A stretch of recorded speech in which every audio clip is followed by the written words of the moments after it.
next day, after the initial landings,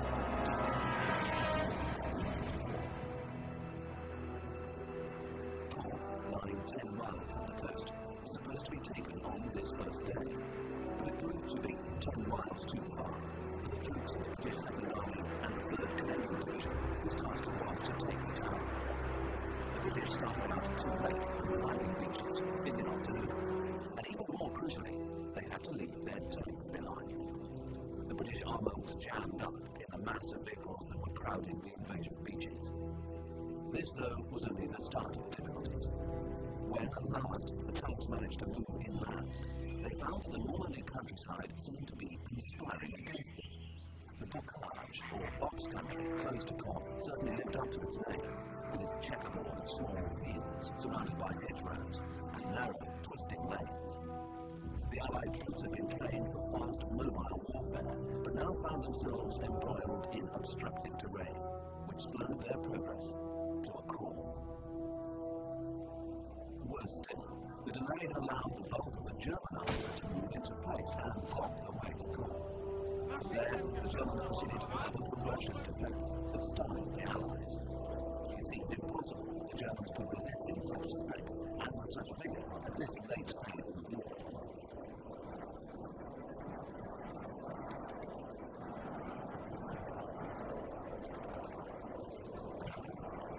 At sea, a time when German U-boats had terrorized the Atlantic colonies, giving vital supplies to Britain, was a thing of the past.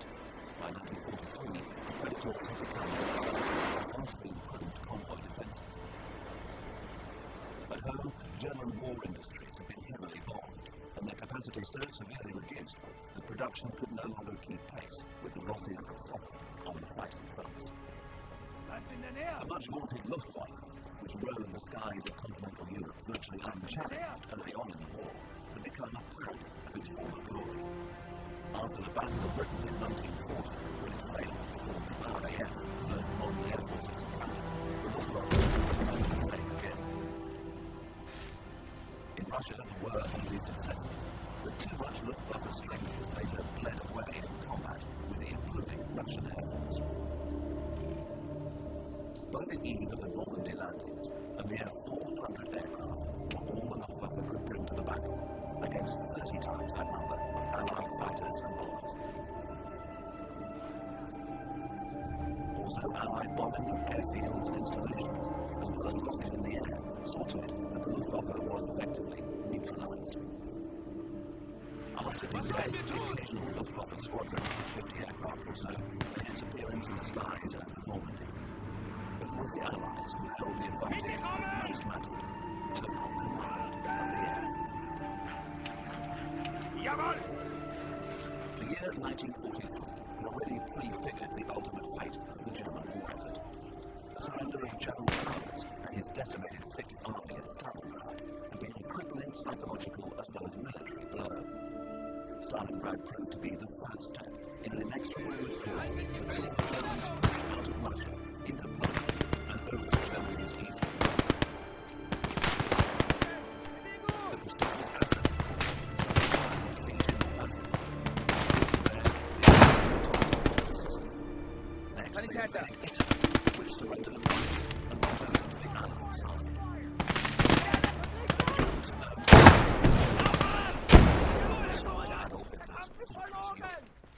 Für Deutschland! Feuerfrei!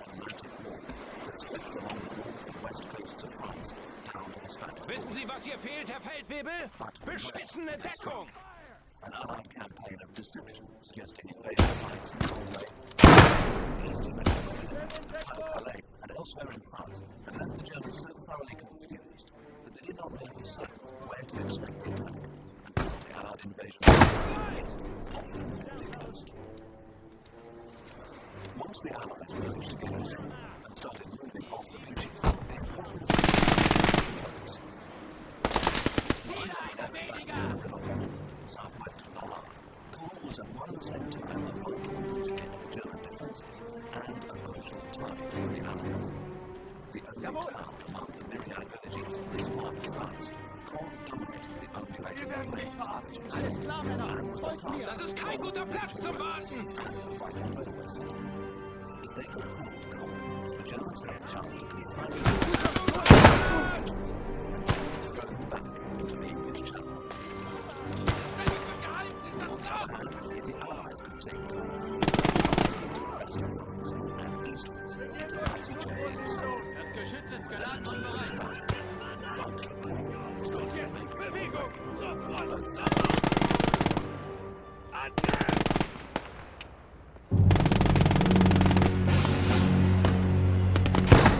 Geschützmannschaft bereit.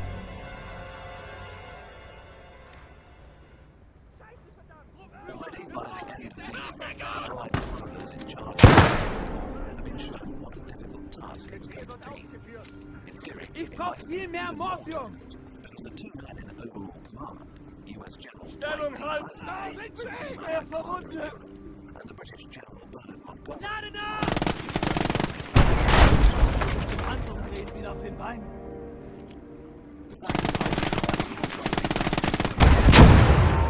Americans' extraordinary tact and courage, as was rather overemphasized at the time. Eisenhower was a desk general, Los runter, a Leute! strategist, rather than a warrior. He'd spent his career in military los, security. los!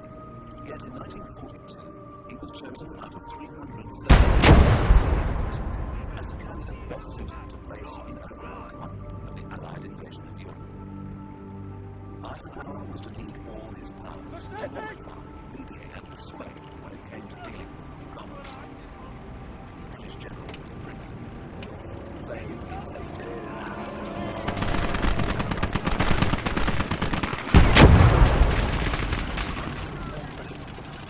at the same time, Montgomery was an outstanding military leader with a record in the war few, if any, other Allied powers could match. Montgomery had already proved his power during the evacuation of Dunkirk in 1940 and in brilliant series of victories.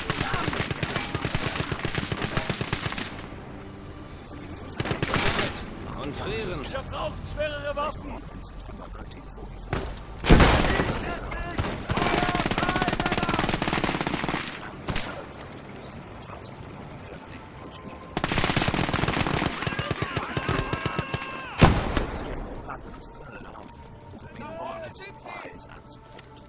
Eisenhower put his foot down and broad front strategy. Braucht jemand einen Fenster? First time Montgomery's tactics. In Bewegung! 3 months earlier, his plan for capturing Caen became the subject of serious criticism. General Montgomery and Field Marshal Irvin Rommel, commander of German Army Group B, and his opposite number, General Sergeant,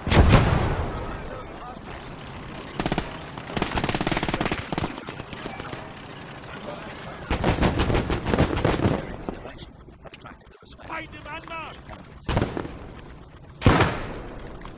Achtung, Feindpanzer! at home in Germany. Rommel Achtung! Feindliche Panzer!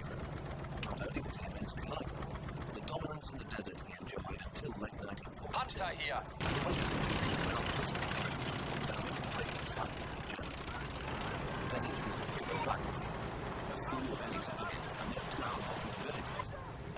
Well suited to fluid, fast-moving warfare this allowed. But more was quickly adopted, Alle Mann, Feuer! restricted, and even more importantly,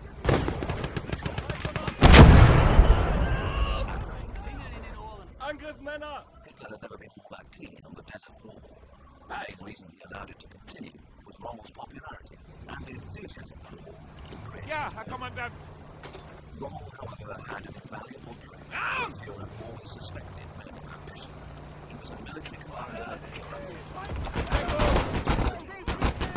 If anything, he was politically naive, and that suited him. He was able to put serious weakness for the Germans. And military strategy in the paid more to his own fancies than he paid to his commanders. Responsible for the disaster that overtook the Germans in Russia. Rommel himself encountered in Hungary.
simplicity and ineffectual German defenses.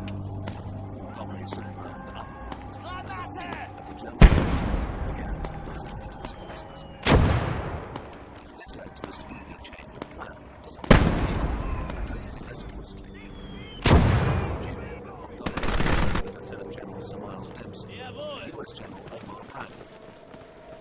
They agreed that instead of a head-on assault, Caen would be enveloped, with the British Second Army keeping up pressure on the town, while pushing towards Villers-Bocage, Cressy, and then on southeast towards Falaise.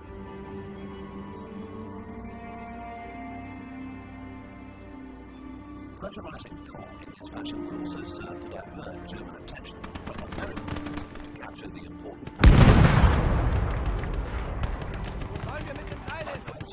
the same day, Lieutenant General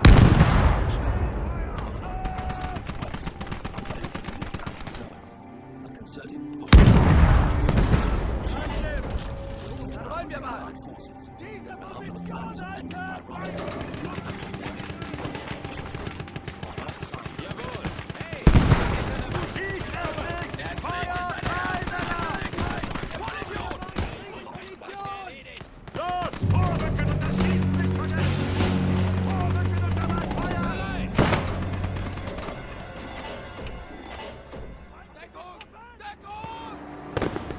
Achtung! Feindpanzer! balance of military capability seemed to favour the Allies. However, in war, anything is not necessarily the most widely equipped, whose numerous side veins. In Bereitschaft.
Stehen unter Beschuss durch feindlichen Panzer!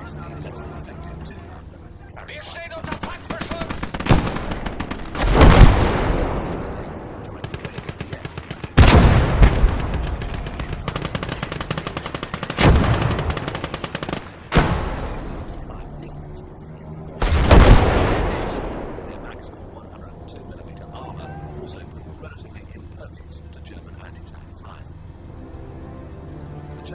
Wie lauten Ihre Befehle?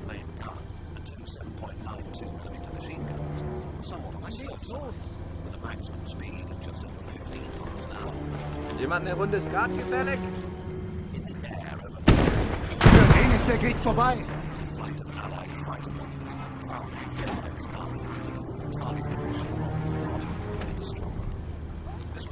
Sanitären von Panzerabwehr beschossen!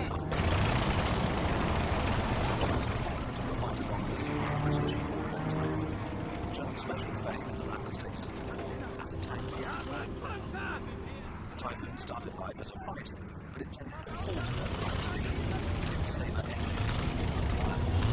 As a result, towards the end of 1942, the Typhoon was restructured and equipped with a new 2,180 horsepower Napier Sabre engine. The Typhoon possessed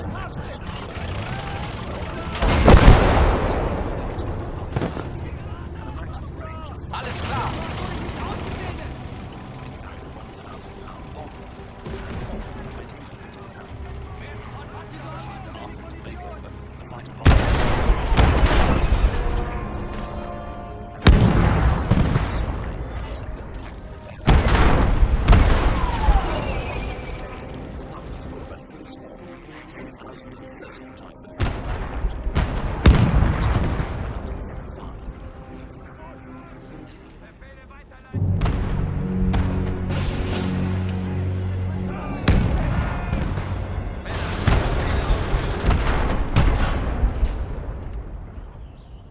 The Germans were classed as the underdogs in the struggle for Caen, and the Allies tended to presume that their military capability was in the same state. They were certainly very serious problems. The German 7th Army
In Deckung! Schnell jetzt! Weiß eine Sprengladung!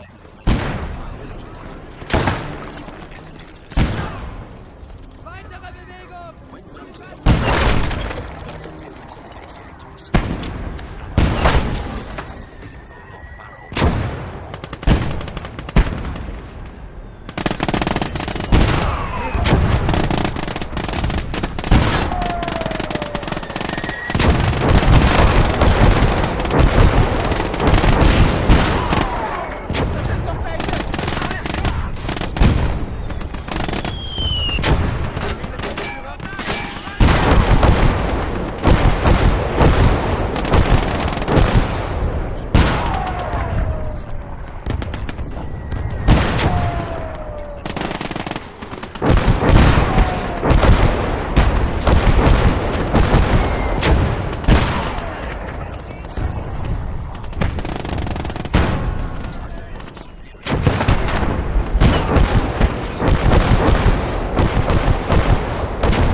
assaults by armoured divisions.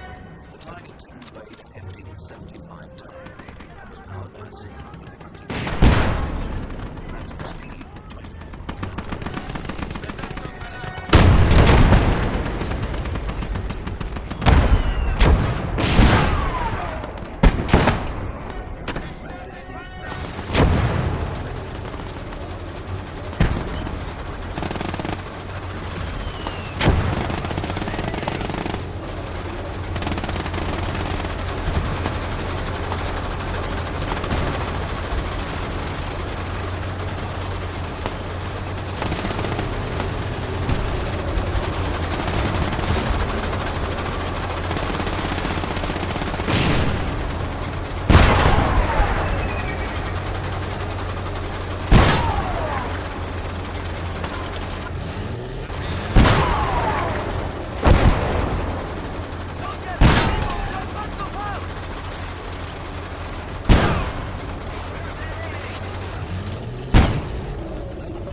Captions, the British Second Line, under Lieutenant General Sir Miles Dempsey, who had at his disposal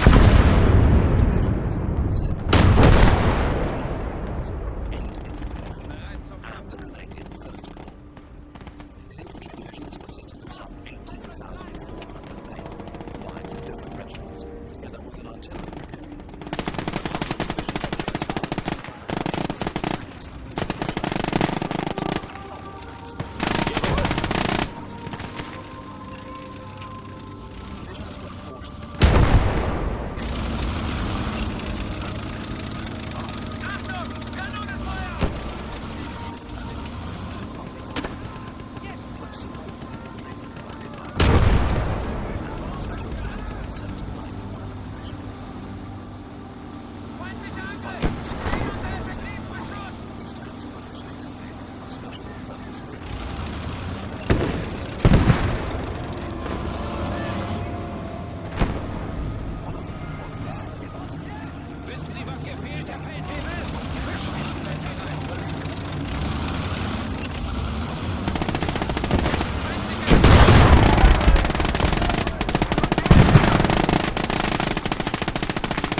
Schützen hier!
Troops of the 3rd Canadian Division were advancing towards Caen and its airfield. Meanwhile, behind them, more Canadian tanks were moving southwest in the direction of Ramble and headed for Alty. The Canadians passed through Alty and set out for Caen and Carthage. There was no attack of opposition.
The Canadian artillery opened up, and Allied aircraft weighed in, punishing, bombing, and strafing. The Panzer IVs were outnumbered. They could do nothing to stop the Shermans. Eventually, the Germans were forced to retreat. After the furor of battle died down and the cost was counted, the Canadians came off worse. They lost 245 casualties and 28 Sherman tanks. Although the Hitler Youth could congratulate themselves on their handling of the Canadian challenge, Gerd Meyer was not content to rest on these laurels. Early on the 8th of June, he ordered the 26th Regiment of the Hitler Youth to advance across the railway line, which had captured Great V. Yorgayers a few hours earlier. The Canadians were now poised to capture Caen airfield, but the 26th Regiment got in the way, and the airfield remained beyond reach. Meanwhile, the 7th Immer dicht an der Wand bleiben!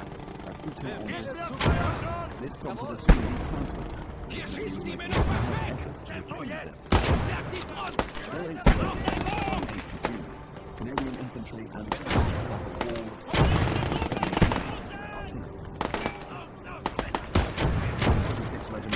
without anti-tank the nearby railway line. Couture was back in the game. It was much the same at Rocks in the New Valley, close to the road. Germans and Canadians came together at point-blank range, at Nolly-en-Bessin, and the men were captured all over the battle area. Whichever side managed to advance did so through a storm of counter-attacking fire. Attacks halted, resumed, halted again. Gains were made, lost, and retreated. Here and there, tanks on fire blazed their flames into the summer sky. Some of the crew burned to death inside. Dead soldiers slumped in ditches, or lay across the fields. This attrition cost the Canadians nearly 4,000 casualties in the first week of the Normandy campaign. Afterwards, they consolidated the positions that had been so dearly won, but got no further. After 4 days, General Montgomery was forced to realize that assaulting Caen head-on was futile. The casualties had been too great, and Caen was even nearer to being captured.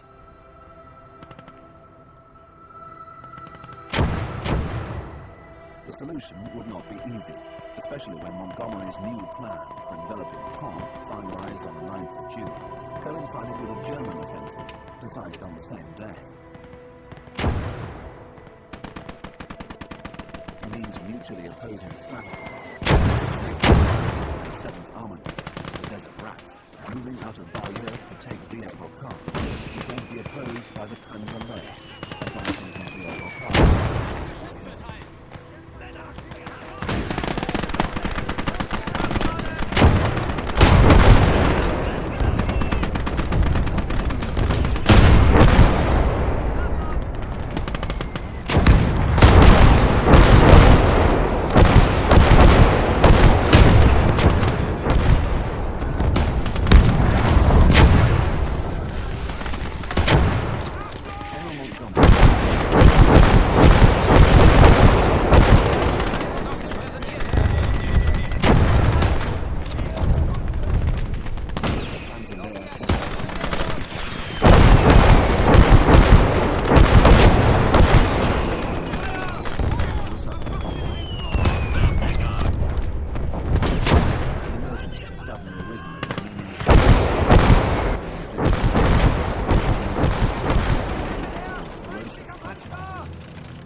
German armour ordered to take the city ran into a powerful stream of Allied anti-tank fire and shelled the Royal Navy ships.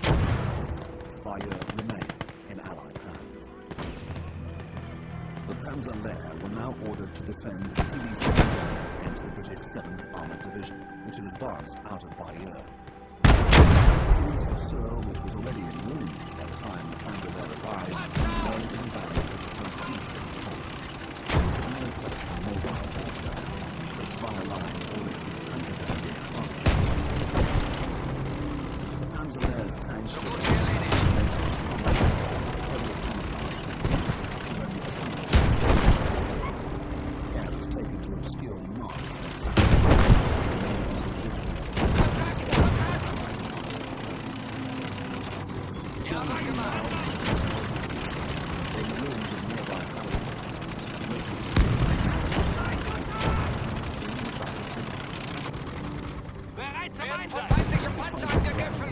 It soon resolved itself into a series of vicious skirmishes.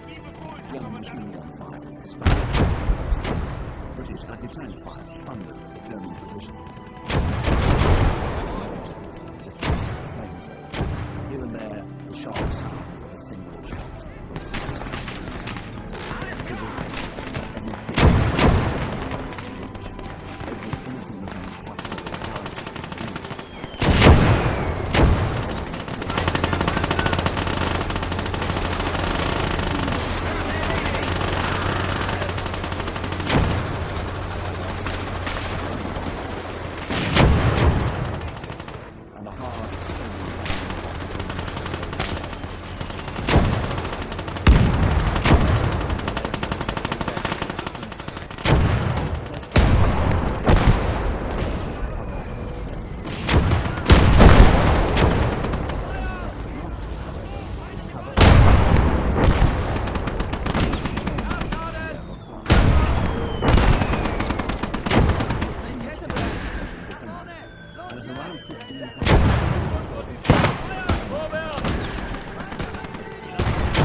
Befehle.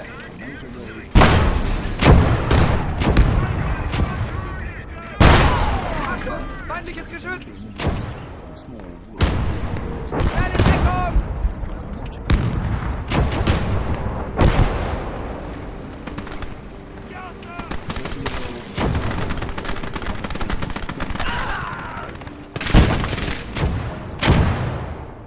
In Russia, Whitman Jawohl! destroyed 6 T-34 tanks in a single day. By the time he left the front,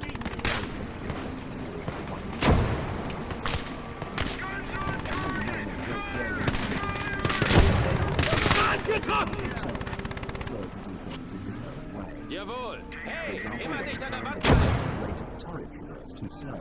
Whitman devised a method to turn the whole top Granate raus!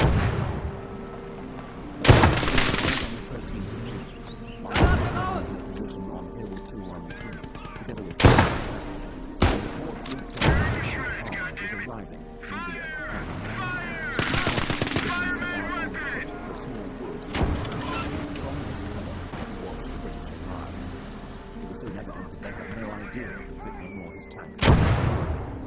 As Whitman watched, they stopped for vehicle maintenance and breakfast. Whitman had seen enough. He raced back to his tank and alerted his crew. There was no time to contact other tank units. Then, Whitman was on the road. He tied her downhill towards the British tanks and army, spraying them with machine guns point-blank range. The first 12 half-track were destroyed. When lightly armored British counter-tanks, Whitman fired up with his 88mm gun and swept past. The Scots on the airborne. His next victim was two British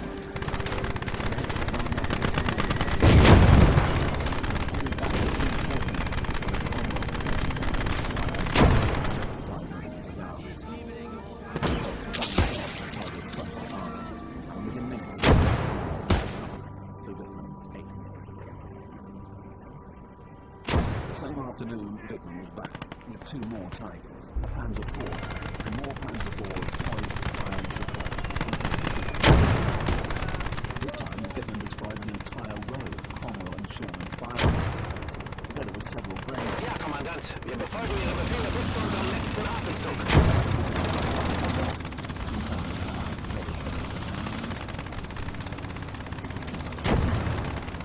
Three of his 4 Tiger tankers were destroyed, and his only brought to a halt.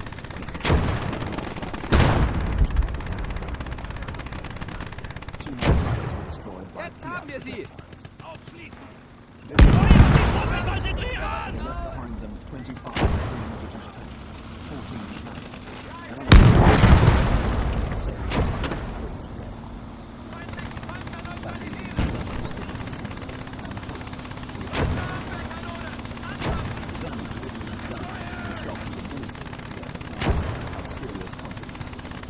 the British fires stopped cold and tracked, and the Germans had managed to close the last important gap. Early on the morning of the 14th, Wir sind bereit. Wir warten Befehl.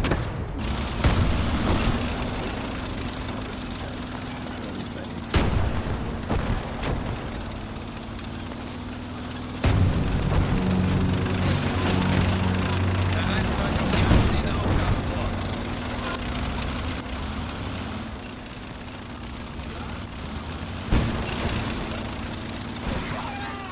both sides.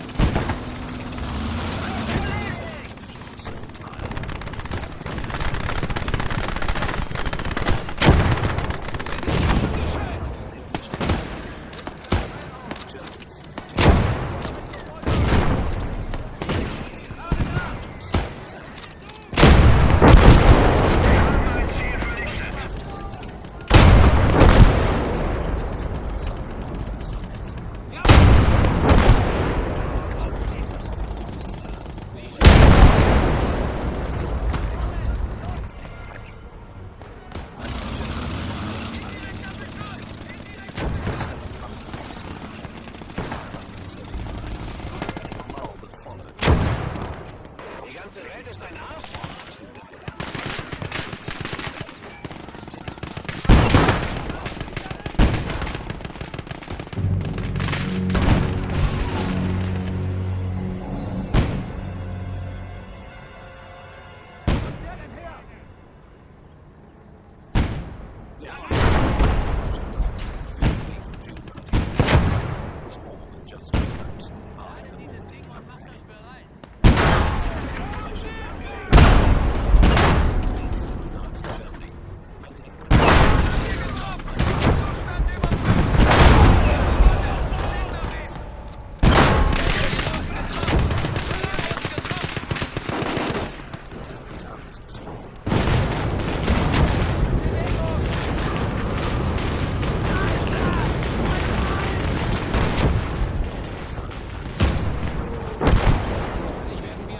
Kameraort benötigt. down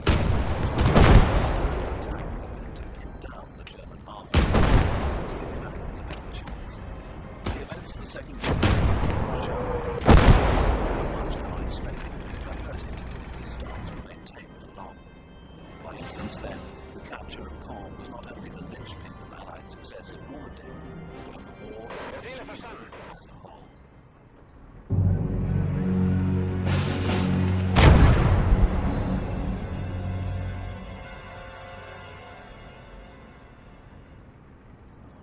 The questions, the doubts and blame which rose out of the fighting around Caen after D-Day centered first and foremost on the overall plan devised by General Montgomery. Montgomery was the man to write.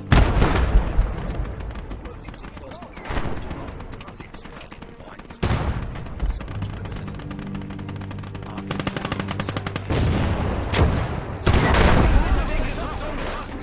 He insisted on sticking to it. Unacceptable. Scheiße, ist das kalt. Bereit zum Feuern auf Ihren Befehl. The Allied ranks and officers met. Sagen Sie fest! Mismanaged. No one could question this.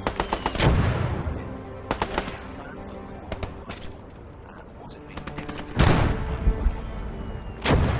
Caen had become an obsession for Montgomery, his personal holy grail. Montgomery had an obsession for Caen was to prove an unspoken self-discipline. Whatever happened, it always maintained the atmosphere.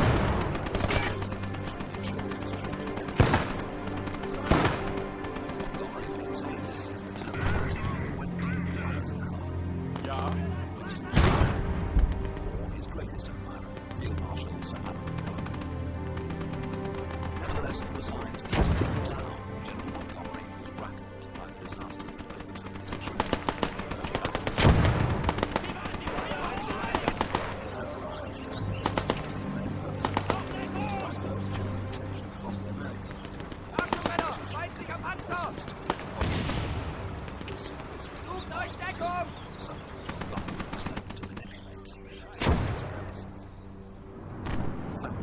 Somehow, the Germans had managed to resist overwhelming fire. Allied superiority so effectively that they fought their opponents to a standstill.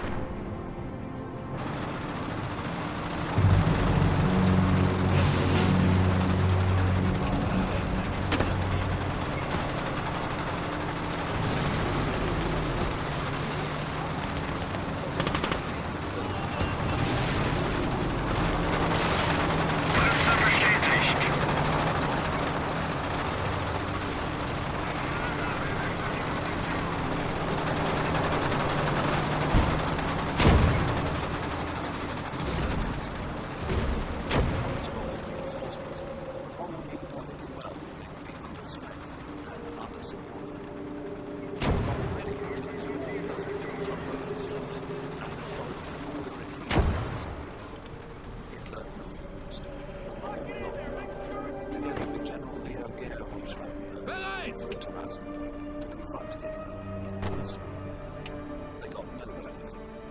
Schnell in Deckung! Kommt nur her!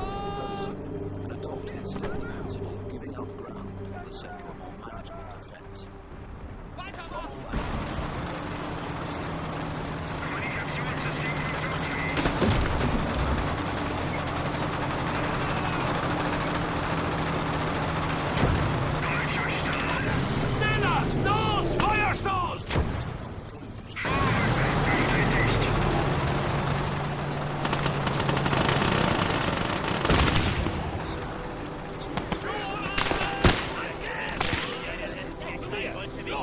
Hauser, aged 64, had already retired in 1960. Had his career reactivated after Hitler came to power the following year. Hauser had the same dismal view as von Kluge. It hardly held the Angriff! Alle Mann, Feuer! was now held by an old, demotivated soldier. As chances of success. The struggle for Caen in the First World War proved to be one of the bloodiest and most destructive efforts in human history.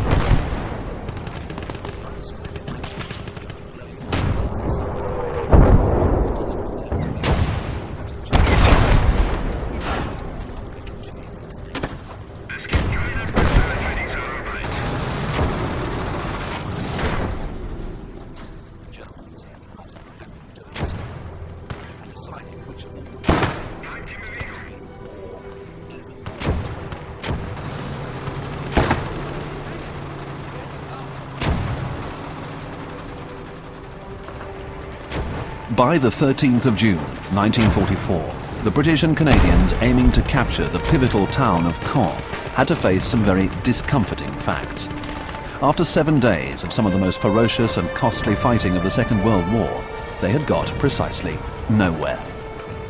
General Montgomery, commander of the 21st Army Group in Normandy, had expected to take Caen on the first day of the Normandy invasion, but a week later it was still beyond reach.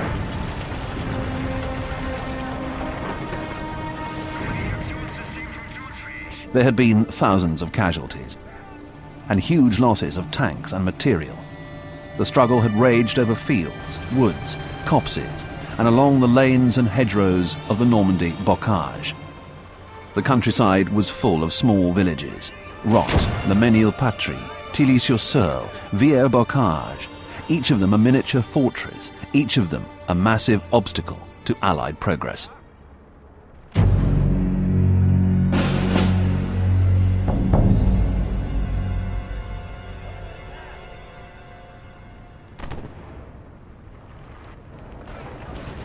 In these places, the Second World War seemed to be little different from the First. There were battles of attrition, a few yards of ground gained, then lost, a strong point overcome, then relinquished. Yet all of this was taking place in a situation where the Allies had total command of the air. Allied attack aircraft, together with naval guns out in the English Channel, had punished the Germans for every daylight move, every attempt to bring in supplies or reinforcements. But even this great advantage had not proved decisive. Somehow the Germans had managed to live with the strafing, the bombing, the rockets, and still come up with an impregnable defence, fueled by their resolve to resist the Allies at all costs. It was a resolve that this far had paid off. Despite the ever-present threat of destruction from the air, and all the dislocation, damage and death that implied, the German line around Caen had held. Caen was no ordinary objective. Because of its strategic position on the rolling Normandy plain, its capture was imperative. Attacking head-on and attempting to blast a way in had already proved futile by the 8th of June. 5 days later, Montgomery's more subtle plan to envelop Caen had also come to grief at Villers-Bocage, where a lone German tank ace, Michael Wittmann, threw the 7th Armoured Division into disarray and obliged it to withdraw. For the Allies, the situation could not have been more critical. Unconquered, Caen could prevent the Allied breakout from the Normandy beachhead and their drive across France and eastwards into Nazi Germany itself. Until some way were found to break Caen's defences and drive the Germans out, the entire D-Day enterprise would be stalled, and the defeat of Nazi Germany postponed at best, and at worst go unaccomplished. General Montgomery had been heavily criticised for failing to take Caen as planned, and for failing at such tremendous cost. Nevertheless, Montgomery remained convinced that his strategy was the right one, and that it served ancillary purposes beyond the actual capture of Caen. First of all, by concentrating the Germans' attention on the area around the town, the British and Canadian attacks were preventing them from reinforcing the opposition to the Americans in the Cotentin Peninsula. This opposition had already proved unexpectedly strong, and the Americans, who'd envisaged a fairly easy run, were struggling. In particular, the mightily fortified communications centre in the middle of the Cotentin was proving a serious obstacle. However, Montgomery argued as long as the forces that might have reinforced the area were pinned down around Caen, it would remain an outpost rather than a focus of German resistance. In addition, the fighting around Caen, despite its equivocal outcome so far, was bleeding away German military capability at a time when they were already suffering critical shortages and drawbacks. And if the Germans were kept constantly under assault, this meant they were expending men and material that were difficult, if not impossible, to replace. To a large extent, the German defence so far had relied on clever use of their limited resources and the extraordinary fighting qualities of their men. The conduct of the German defence was profoundly influenced by beliefs that had no equivalent on the Allied side, where keeping casualties and losses as low as possible was seen as imperative. For the Germans, by contrast, dying in the cause of saving the fatherland was glorious self-sacrifice.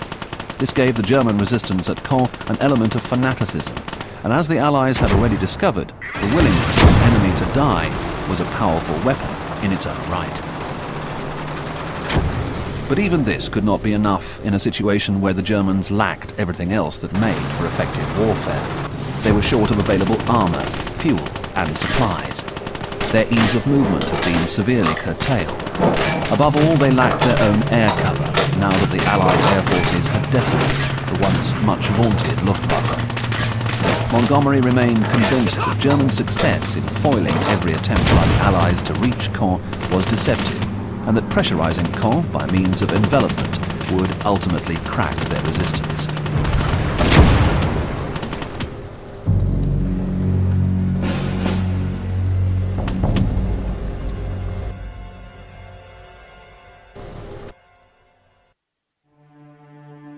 Overall,